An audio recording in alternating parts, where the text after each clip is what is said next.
Winter feed costs are one of the biggest barriers to profitability that any ranch faces. Today on the Working Cows podcast, we're going to talk to Stefan Bouw, and he is east of the 100th meridian and north of the Canadian border, so he knows a thing or two about winter. We're going to talk to him about the different things they've tried over the years. It's been a couple years since we've winter bale grazed, so it's probably around 15 years ago that we started. So that's saying that ground that was bale grazed 15 years ago, I can still see improvement. We'll talk to him about new strategies that they're trying currently and some of the challenges that they faced with the different strategies they've tried. Grazing standing corn. So that's going to be extremely easy for a cow. So I better leave the calves on. So the calves stayed on till about first week of March. But yeah, so then we grazed that standing corn, and overall I liked it, but I didn't like when the calves would push through the fence and then the cows would eventually follow them. We'll also talk about the benefits to the bottom line and profitability that they've found through some of the different strategies that they've implemented over the years. When we went to grazing everybody together for the winter, so the calves and the bred heifers and the cows, the decrease in workload was incredible. All that and more on this episode 415 of the Working Cows podcast, brought to you by the Patreon supporters and K-Rose Company. Welcome to the podcast that gives producers a platform to discuss and share paradigm-challenging practices. Practices that have increased the effectiveness of their operation and the joy that their families have received from this lifestyle.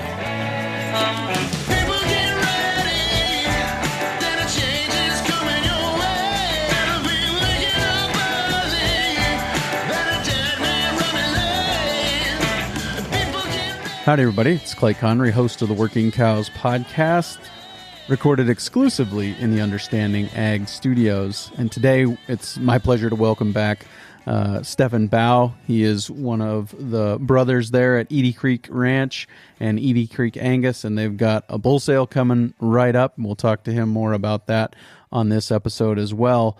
But we had some conversation during some bonus content that was released exclusively at patreon.com/workingcows. And I was like, that was really helpful things that they've been thinking about and experimenting with. And I said, let's make that into a whole episode in itself.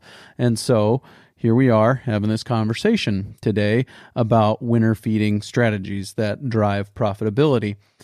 And I wanted to let you know also that we are continuing to produce fresh content more than weekly recently for the Patreon supporters at patreon.com/workingcows. So if you are interested in it, we usually try to shoot for about 10 minutes per episode released of bonus content produced. So usually could be something totally different. Like last time we talked to Jonathan and Stefan about something other than winter feeding, but we talked about winter feeding in the course of their bonus content. And so it can be something totally unrelated to the episode subject. It might be a deeper dive on a particular nugget from within the episode subject, but it is about 10 minutes per episode, and we're going to cross, Lord willing, we're going to cross over 200 episodes of bonus content released, and some of those have just been full recordings of sessions from conferences that I've attended. I know some of them have been over an hour of post-episode discussion, so lots of bang for your buck. I don't care if you subscribe for 1 month, download all 200 back episodes, or at this point 172, I think it is, back episodes, download all those and unsubscribe the next month. If it's not for you, that's fine. But check it out at patreon.com/workingcows. Now for my conversation with Stefan Bouw. Stefan, thanks for joining me again on the Working Cows podcast. Welcome back. Thanks, Clay. Really enjoy that you're having me back here, and looking forward to this conversation. Yeah, this conversation kind of grew out of a little bonus content we recorded last time you were on, and we talked about some of the things that you guys are doing winter grazing there. For those who don't know, you're in Manitoba, not too far north of the border. Is that right? Yeah, that's right. It's about an hour and a half south. Okay. So, but obviously winter comes and winter stays, and managing winter feed costs is going to be a big part of you guys being profitable. So yeah, talk to me about some of the things that you guys have been thinking about as far as how to maintain a profitable operation while managing winter feed costs in a challenging environment. Yeah, it's like you said, when winter comes, it stays here. We do enjoy the fact that we don't go through a lot of, thawing and freezing like some of our folks further south there. So we enjoy that. That allows us to do some different things. Um, when I think about winter grazing, I think about it sort of like how Ranching for Profit talks about setting your profit goals first and then building backwards from there. So I like to try to do that when we think about our winter grazing and how we're going to get our cows through winter, because that's just the best way to try to achieve the things we're wanting to get after. Um, so some of those goals that we're trying to set is improving health or of the soil. Is that going to be possible with the practice that we're going to be doing? And are our cows getting to exercise, and are they working hard for us, or are we just handing them their feed? Like our cows right now, they probably travel about a half a mile one way for water. Keeps them in good shape. Calving is going to be easy in that kind of condition. I think that's one of those paradigm challenging thought processes that, kind of, I think actually Dawn Natto helped kind of solidify that for me when I was talking to her. And she said that when she first met Bud Williams, she was working at a feed yard, and he said, "You give me this pen of cattle, you guys take that pen of cattle. You're responsible for how they're managed. I'm responsible for how these guys are managed." And he was taking those cows out, those yearlings or whatever they were, feeder cattle, out and taking them for a walk every day. And they're thinking, oh, you're burning energy, you're going to be, walking the pounds off of them and all those kinds of things. And in the end, they, as you would guess, right, they performed better. And so I think that's part of it, is thinking about, well, first of all, how are they performing? But then also, like you said, are they in shape for calving? Because that's obviously a strenuous activity. And so you want them to be in good shape to do it, right? Yeah, for sure.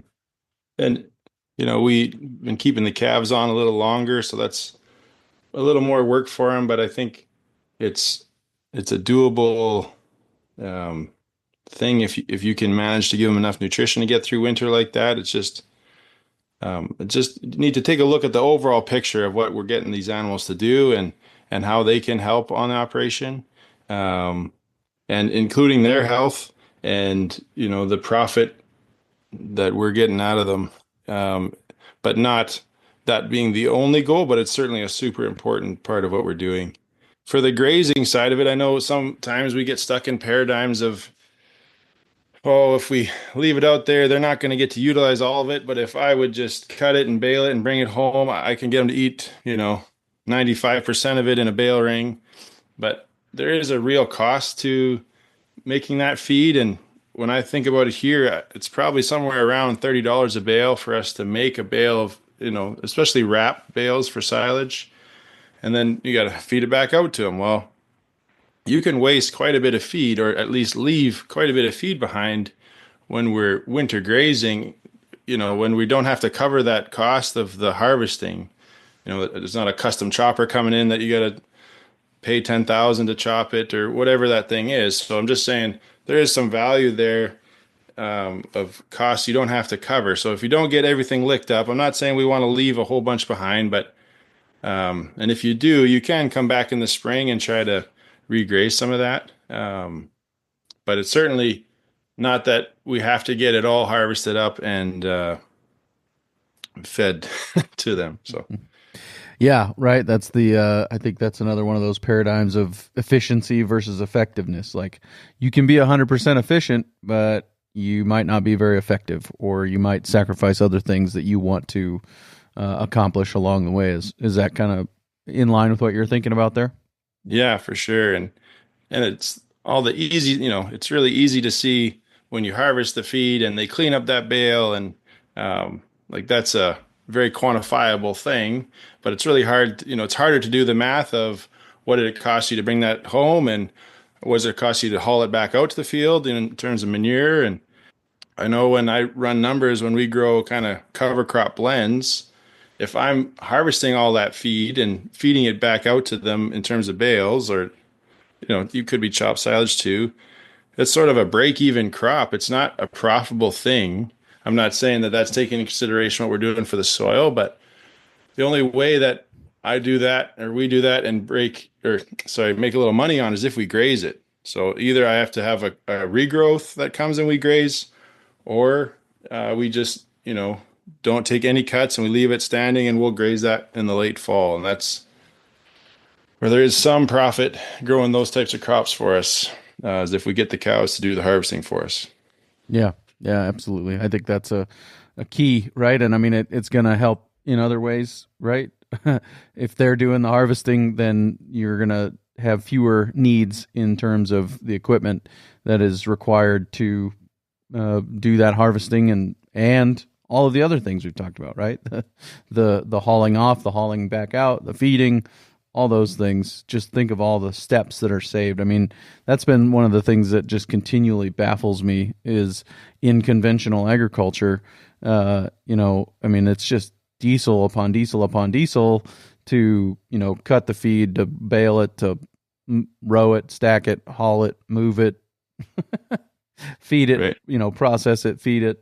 It just never ends. It's just a constant cycle. And all the while, you got these animals out there with 4 feet that they can move long ways and go find their own food, right? Yeah, exactly. And they don't get stuck either, typically. They do pretty well. Yeah. Yeah. And in terms of that equipment side of it, the way I look at sort of the 10-year cattle cycle roughly is a lot of operations take those couple of good years we get and have to reinvest quite a bit into the equipment that's been sort of, a little bit run down over those leaner years where we didn't have money to spare on some improvements there. So if we can try to reduce our equipment needs so that in the good years that we're currently in, we can invest that in something that isn't a depreciating asset.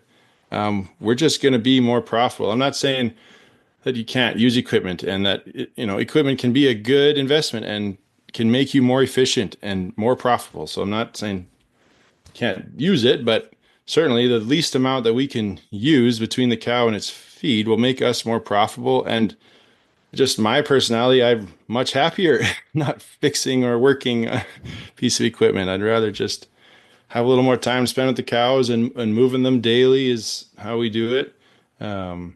It's and you need to sit, in an office or somewhere when it's not the moment you need to decide if you're making that feed or not, and you need to make a plan, right? Like it's hard when the sun's shining and that crop's ready to harvest or looks ready. If you don't have a plan, it's pretty hard to get around not harvesting that crop, right? So planning out the winter and knowing that, no, this is when we're going to get the cows to eat it and that's going to work out is really useful and really can help you to make changes. Yeah. Yeah, absolutely. I think that is a huge part of it. And, another one of those equipment pieces of equipment that tends to be a part of many of these kinds of operations is the chemical equipment, and having the chemical inputs and then the equipment to do that, applying those kinds of things. And are you able to get away from some of that in this with this kind of management? Yeah, we certainly try to, and we try to use the cattle, and we also just don't need totally weed-free fields is a different mindset too, right? So we are doing some corn grazing, and we do use conventional corn to do that. We were organic for just about 20 years, so like 2000 to 2020. So certainly for us, spraying is not, and even fertilizer is not something that we like doing or want to depend on. So trying to do practices to do the least amount of that as we can is certainly important to us. Yeah. Can you define that term conventional corn? Because I'm sometimes I wonder if that gets used in multiple ways. Yeah, I just learned that a couple of years ago. And as far as I know, it means that it's non-GMO. Right. So it does not have the Roundup Ready gene in it. Right. That's the kind of corn that we've been using. Right. And to me, conventional means what everybody else is already doing. And so conventional to me would be Roundup Ready, and totally. Unconventional would be not Roundup Ready, but I just wanted to clarify that. Yeah, that's great. I had to do the same thing when I first was trying to hear that properly. Let's take a quick break and hear a word from our sponsor today, the K-Rose Company. Looking to make your next bull sale a bigger success? K-Rose Company has been helping ranchers like you grow their business for years with cutting-edge marketing strategies that get results. They understand your work, and they're here to help you maximize your potential. Their bull sale marketing guide is packed with actionable tips and proven tactics to elevate your marketing efforts and boost your sales. Don't miss out on this free resource. Visit workingcows.net/415 and download your copy today. K-Rose Company, your partner in ranching success. Yeah, so let's move on. Just talk a little bit about kind of the way that your management in the summertime affects what you're doing for the winter grazing, because I think that's part of it too. We're managing holes here, and you're a lot of times the same landscape is going to be used in multiple seasons. So how are you managing your summers to set you up for winter?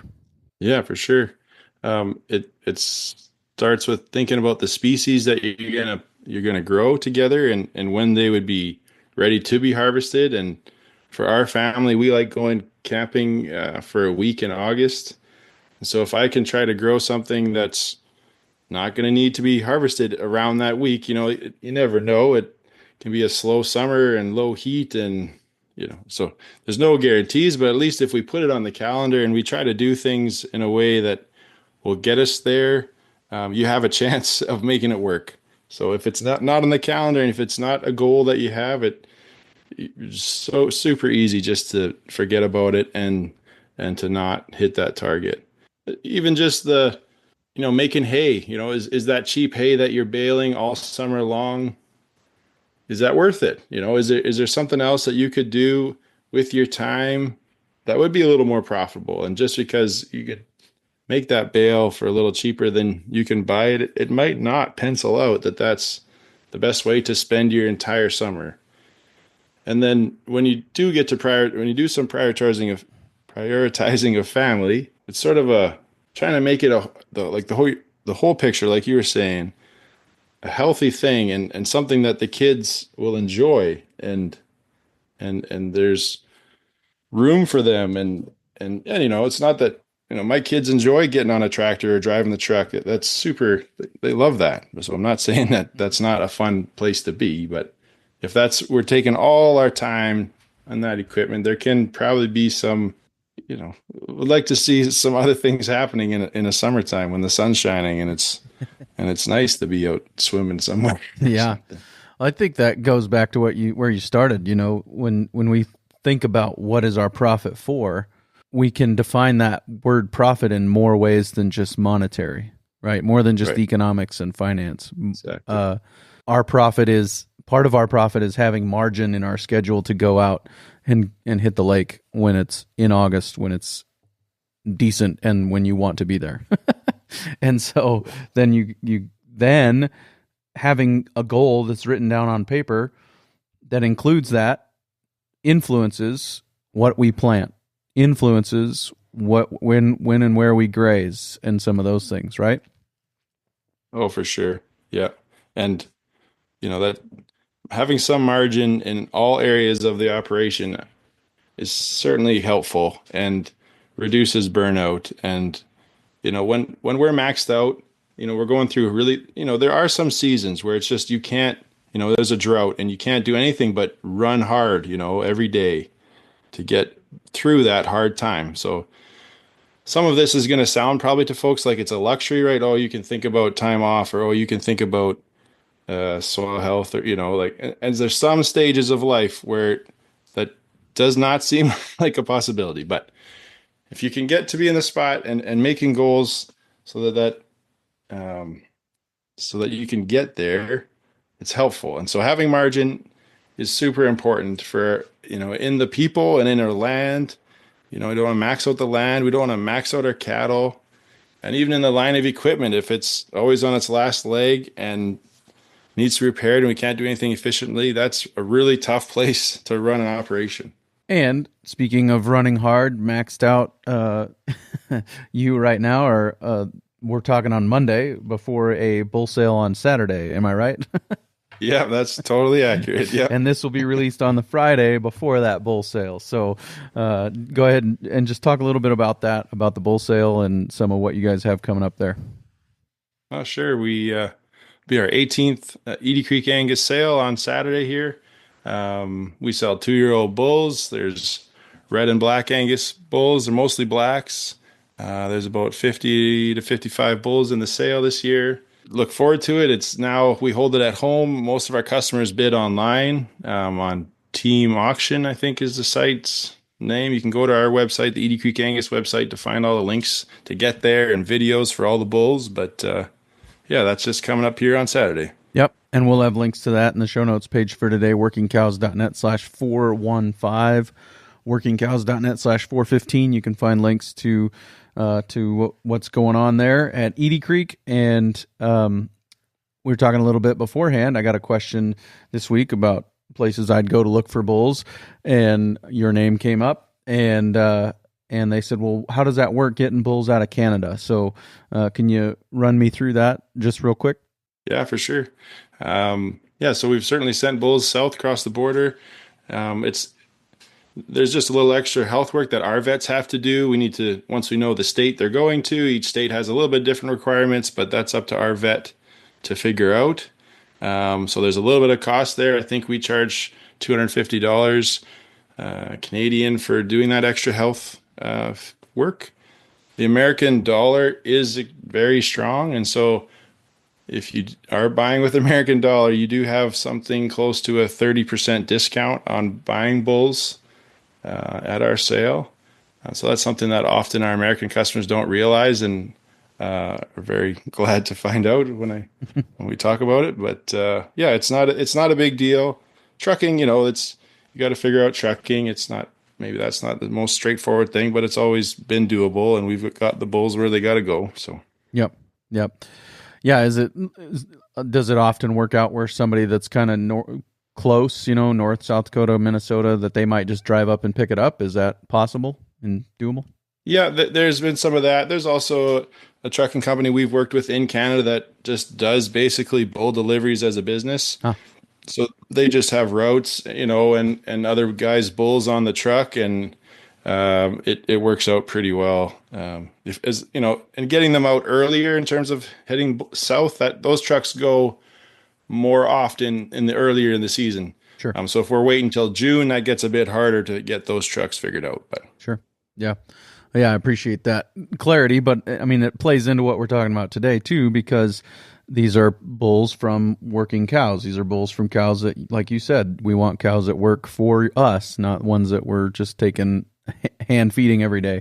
And so that's the kind of bulls that you guys are developing there. And this winter grazing subject is probably the biggest missing piece of that in most bull development scenarios. Would you agree? Oh, for sure. That it's really hard to sort through cattle if their life has been just extremely easy and handed to them. So that's kind of been our best tool for us, is making the cattle work and letting the environment sort them and just multiplying those animals. So we try to have as many teenage cows in our pedigrees as we can, and keep herd bulls that have a couple of teenage cows up close in the pedigree. And those are teenage cows that did go out and graze for the winters, and they're not pampered to get to that place. They had to have inherent fertility and longevity. So yeah, we're definitely trying to use the environment and grazing out in the winter or whatever we can do, and even some of our summer rotation too, to put some pressure on the cattle and see who are adapted. Yep. I was just talking to somebody the other day, and I don't remember who it was, but they said, somebody told me you're either going to feed for fertility or you're going to breed for fertility. And I hadn't heard that before, and I thought that was good. And that's kind of what you guys are doing there is challenging them by making them go out, even in the summer, maybe probably, I'm guessing, some higher density grazing to challenge them a little bit, but challenging them to make sure they're fertile animals that don't need to be fed every bite of food that they get throughout at least the winter, for sure. Yeah. And one a while ago, Burke Tykert came to Manitoba and did a talk, and I was talking to him, and his number one important thing, if you're trying to improve, or for even just keeping replacement heifers, his question was, was the bull you're using born in the first cycle? So that's something that we put in our catalog is this bull born in the first cycle, and the age of the dam and the weight of the dam. And it's just sort of that there's a super big focus on the cow if you're trying to improve your cow herd. So why not get some information about that, and why not make that the tool for the bull to improve your cow herd? Yeah, for sure. So talk to me about some of the strategies that you guys have used over the years in terms of winter feeding. So the one that we did probably the longest would be bale grazing. We probably did that for about 12 years. The cow herd was grain free for that entire time, just ate the bales. We can see today improvement in all the ground that we have bale grazed on still. And I'd say it's been a couple years since we winter bale grazed, so it's probably around 15 years ago that we started. So that's saying that ground that was bale grazed 15 years ago, I can still see improvement.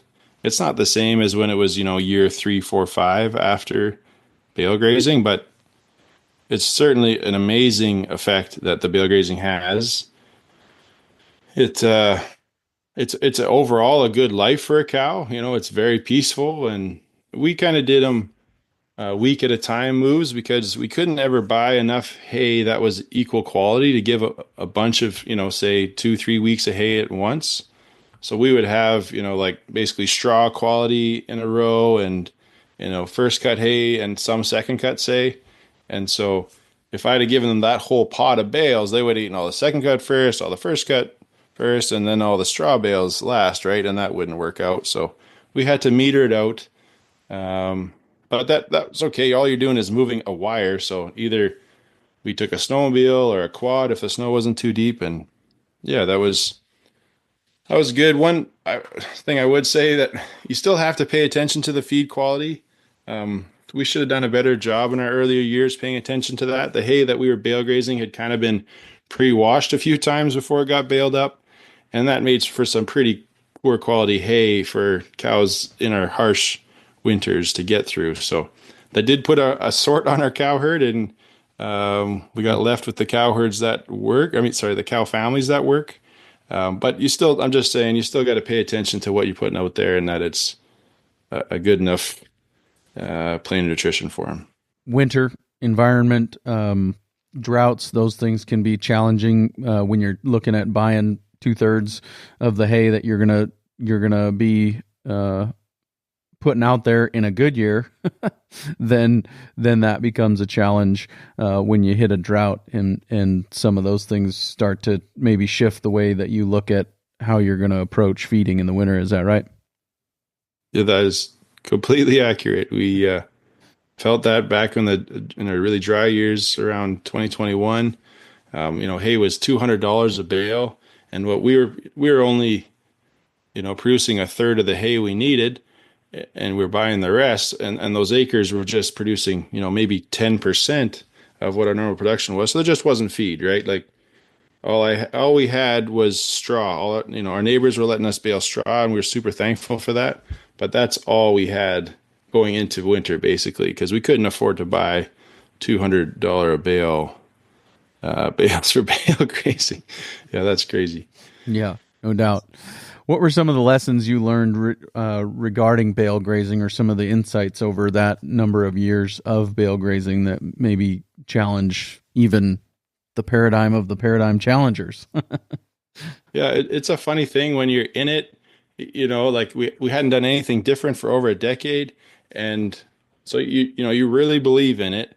When you get outside, so now we're not bale grazing. We need to take some harder look at things, right? Because you're being a little more honest with ourselves. And one challenge I find when I think about it is it's not actually a really great cycle of nutrients, right? Like I'm not even sure that it's can we really consider it to be fully regenerative? It totally is regenerative for the land that the bale grazing happens, but if I'm buying in 2/3 of my hay and a farmer is mining their hay ground and has to replace those nutrients, and we're just trucking that over to our place or to your place or whoever it is, that's not a healthy cycle. So there's some challenge there to me to try to figure out how to make that so that big picture it works out. But yeah, that's just sort of a funny thing because we always talk about bale grazing as being so good for the land and it's good for the cattle, and it is. It's just the big picture there. There's a hole that I think happens for the producer that's making the hay. Yeah, for sure. I know Jeremy Sweeten has talked about that very thing and said that, he does some different things when he's putting up hay to make sure that his hay cutter does pass the 6 principles of soil health, but that's him being intentional about it. Whereas if you're just trying to get every ton off of every acre, then maybe you're not going to pay attention to some of those pieces. So I appreciate that. I am bale grazing currently, but yeah, exactly. And we'll be doing some in the spring again. So it's not that we don't none. Right. And that's I say it, probably said it too many times, but it's the fastest way to improve ground really slowly. Sure, the where you do it, it's going to be the best that ground has been in a long time, and it'll be that way for a long time. But you can only do it on a very small area, and we've thought and kicked around the idea of bringing in up to 300 cows at a time during the winter to bale graze, just so you could cover more acres to do it, because it makes such a huge difference after that. So certainly. And go ahead. I was just going to say, in those dry years, like the places where we bale graze, they're really, in a good year, there's more grass, but in a dry year, there's way more grass. Eventually, we did get to the place where everything just ran out of water. So it didn't matter if your organic matter was super high to retain water. But overall, it's a super improver of our soils. With that, you've moved on. It's not the main practice. It's not the bread and butter, so to speak. What are you guys doing now? Back to those dry years when the hay was $200 a bale, I looked at growing some corn, because that was, our neighbors were growing annuals.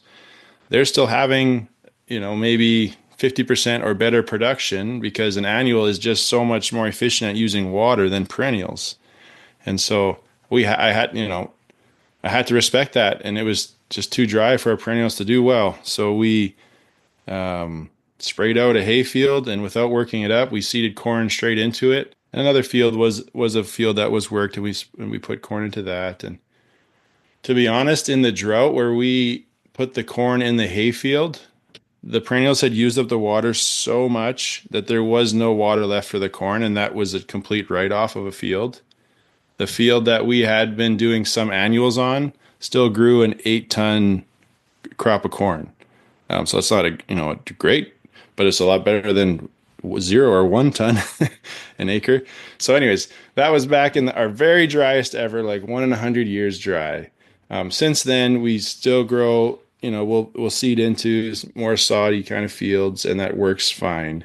First year we did corn, we chopped it and bale grazed straw, and then fed corn out silage along a fence line, so a hot wire, so the cows kind of line up like they're on a bunk. So that was our first going into growing some corn silage. And then from there, we tried grazing standing corn. So I thought that's going to be extremely easy for a cow, so I better leave the calves on. So the calves stayed on until about the first week of March. We actually weaned them, and then they got themselves back out. So it was like the week of the bull sale to re-wean the calves. So that was a bit hectic. But yeah, so then we grazed that standing corn, and overall I liked it, but I didn't like when the calves would push through the fence and then the cows would eventually follow them, and cows would move themselves on empty stomachs, and we'd see some, cows that were coming lame for overeating on grain, right? So I just the way we were moving the cows at that time was we'd fill them up full of hay or forage in some way. So, and then by about 4 o'clock on that day one, we'd let them into a 1 or 2 acre piece of corn, standing corn. And then by day three, we put straw bales in rings. And that was kind of our measure to say, once the straw bales are eaten, they're ready for their next move. So it's sort of a 3-day rotation is how we did that standing corn grazing. And overall, it works. Like it's a tool, but I thought could be some improvement if I could make it so that they couldn't choose the grain out of that grazing system. So then that kind of got us to where we are this winter and last winter, which was we chopped and dropped corn about the first week of December. So the thought was, I saw it back in 2019 in the fall. Folks here didn't get to chop their corn until freeze up, and they made those piles, and the piles never ensiled. It stayed frozen all winter. So my thought was, well, if we can wait till the corn's frozen and we can chop it with a chopper and just drop little piles all over the field, and it's kind of like bale grazing, right? Because there's little piles all over, and but it's corn again. So we tried that. The downfall I've seen with that is the ground actually heats up the corn. About 3 to 4 weeks after we chopped it this winter, the pile started to heat from the ground up. So thankfully we were already, at least halfway through eating the field. It wasn't like was the whole thing. But I sure don't like seeing that, and I sure don't like feeding that to the cattle. So either I got to figure out a way to have the piles even smaller so that there's less insulation to allow the ground to warm up, or I got to chop it later so the ground is more frozen. But if you get a good snowfall, the ground's not going to freeze, because it takes a long time. Yeah, no, I appreciate the experimentation, just continuing to kind of innovate and try new things. And do you have a sense of what you might do in the future, or you're still kind of in the thick of it, but. The other thing we're doing actually right now is the cows are grazing a pile, like a 300-ton pile of silage with just a hot wire in front of it. So we've opened up both ends, and they're eating off of both ends of the pile. So that we got into that because 2022 we made too much feed, and so we just stored a pile of feed for an extra year. So I did that again in 2023. So anyways, this is a 2-year-old pile that they're grazing. I like it overall. You make a high quality feed. It's chopped when it's still green and all that. But the nutrients are just not dispersed properly, right? Because you're really pretty intense there grazing that pile. So what we're going to do down the road, I'm not exactly sure. I might go back to trying bale grazing straw and then supplementing what they need to get enough energy and protein through the winter. But I could also go back to trying grazing standing corn, but wean the calves so that they're not going through the fences on us. That could be something else. But yeah, the answer is I don't know where we're going to go. Yeah, but you've got goals that can kind of guide you and help you get where you want to be, and you never. That's one good thing. You're not locked into anything. You can just keep on kind of tweaking and finding the right thing that works for you guys, right? And one other thing I didn't say about that switch was when we went to grazing everybody together for the winter, so the calves and the bred heifers and the cows, everybody's together, the decrease in workload was incredible for the farm. Like when you don't have a group here, right? Heifer calves, bull calves, bred heifers, everybody was together. It was like we sold, 60% of the herd, or, it's just, it's different than that but anyways, it was just such an improvement. So we still got to see where we can keep that going. Cause I enjoy, December being a little quieter and through Christmas and now we wean calves in January, but, there's a huge decrease in workload if you can keep cattle together in one group. Yeah, again, that's one of those things that you get your mindset shifted and you start to think, well, if I'm, it's almost as easy to feed 100 cows or 500 cows as it is to feed one, if you're going to do, Exactly. or, whatever that number is in reality. But if you're going to feed them with a processor of some kind, or a feed wagon of some kind, that the upper limit of how many cows it's easier to feed, is pretty high.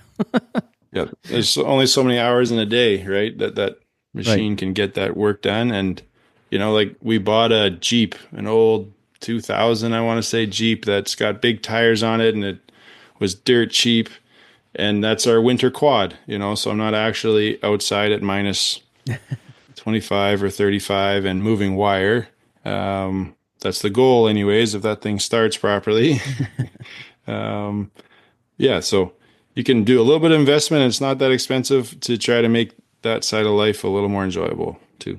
What are some of the kind of infrastructure pieces that make this work, or some of the ways that you guys have overcome the environmental challenges of building fence in the winter months? What are some of the ways that you guys have dealt with those challenges? Yeah, one of them is just having a really strong fencer in the summer, so cattle just have a really high respect for the fence. We do pretty much everything with single strand hot wires. So, right now the fencer is a little low that these cows are bale grazing the pile with, but I haven't had any trouble yet. So I should really get out there and find out what's going on, and we will. But so yeah, just make sure they have a high respect for electricity if you're going to do single wire grazing. We use lifters, poly lifters that we put over T-posts so that we have gates anywhere. That's a handy tool. So you're not, confined to have to go back a half mile to the gate to get to the other side, so then if you have fields that are adjacent to each other, you can, graze through one side to the other really easily. I bought some fiberglass posts from Premier One Supply this winter so that when I'm setting up a fence, it's just I drill one hole, put the fiberglass post in there, and it's way easier than using the double-footed Gallaghers.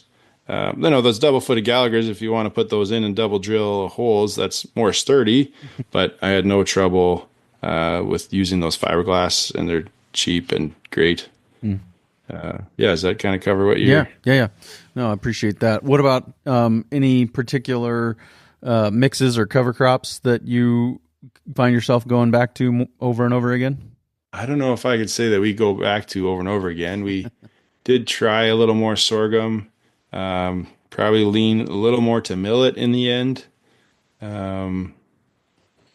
We had really, 6-foot tall sorghum that didn't turn out that great. And that was only 1 year, so it's hard to say, right? I really do like having... we did a 15 species blend behind my house here this last year, and the regrowth was, so we silage that first cut and then we graze off the regrowth, and that is incredible feed for a cow. Like, for us anyways, winter is a time where our cows kind of have to put on some weight. Our summer grass is really washy. I've been talking a lot about wet years, but we're back to having moisture. I've been talking a lot about dry years, but we're back to having some moisture now. So our grass is quite washy, and overall our cows need to... So putting some weight on in the fall is all I'm saying is really handy. Yeah, those cover crop blends are really nice to graze for that. Yeah, because you guys are straight north of what in the States? Basically Grand Forks, okay. North Dakota. So eastern... you're in the east. You're getting a little bit more moisture probably than the western provinces. Yep. So I would say. Yep. So you do get the washier grass. So you need that cow to be able to gain weight in the winter, right? Is what you're saying? Yeah, exactly. Yeah, it's sure different everywhere. I've done some road trips and we've seen a lot of operations, and it's amazing how different everybody's situation is. Like. Some of this conversation we're having about growing these cover crops, you go to places where there's no way you're going to have enough moisture to grow that, Yep. Everybody's got their own unique challenges. And yeah, we're just trying to figure out what we can do and what'll work here, and profitability too. Like we talked earlier about setting goals. One of the thing, you ask a guy, what does it cost to feed your cow, or what's your goal? It's like, well, as cheap as possible. Well, it's actually really hard to do as cheap as possible if we don't know numbers, right? Like, what does it actually cost you now? And what can we do to tweak the ration to get it cheaper? And what's the goal? Is it $1.75 is your wintering goal? Like that'd be pretty good, right? Like you hear higher and lower numbers, so don't pick on the number, Yeah, but right. Setting that stuff out and knowing what you're actually spending now is really the only way to improve that profitability that you're trying to get to. I appreciate that, Stefan. I appreciate the time and the thought you put into this. Really, really helpful look at some of the different things you guys have tried for winter grazing. So thank you so much. Well, thanks for having me. And yeah, it's always fun. And these are challenges that we put in front of ourselves when we try new things. But I hope some folks can learn from it. And if they've got suggestions for me too, they could always reach out and tell me where we're missing the boat or where something we could try too. Very good. Stefan, thanks for your time today. No problem. Thank you, Clay. Very good stuff. Really appreciate the thought and preparation that Stefan put into that, and just his perspective and the fact that they're continuing to experiment and try new things and not get locked into anything and tweak and continue to iterate until they find something that works really well. And so very much appreciate his perspective. Coming up next on the Working Cows podcast, we're going to be talking to Preston Cave. And Preston has been using drone technology for a couple of years in some really interesting ways. It's unlocked new landscapes there in North Carolina where it's very rugged terrain, a lot of elevation gain and loss, a lot of up and down, a lot of steep mountain terrain. And the drone technology has helped them access a lot of those acres that they would not have been able to access otherwise. And we're also going to talk to him about how they used drone technology in some relief efforts, some hurricane relief efforts. So look forward to sharing that with you, coming your way real soon on another episode of the Working Cows podcast. We'll see you then. We invite you to visit workingcows.net to subscribe to the show via iTunes or Stitcher.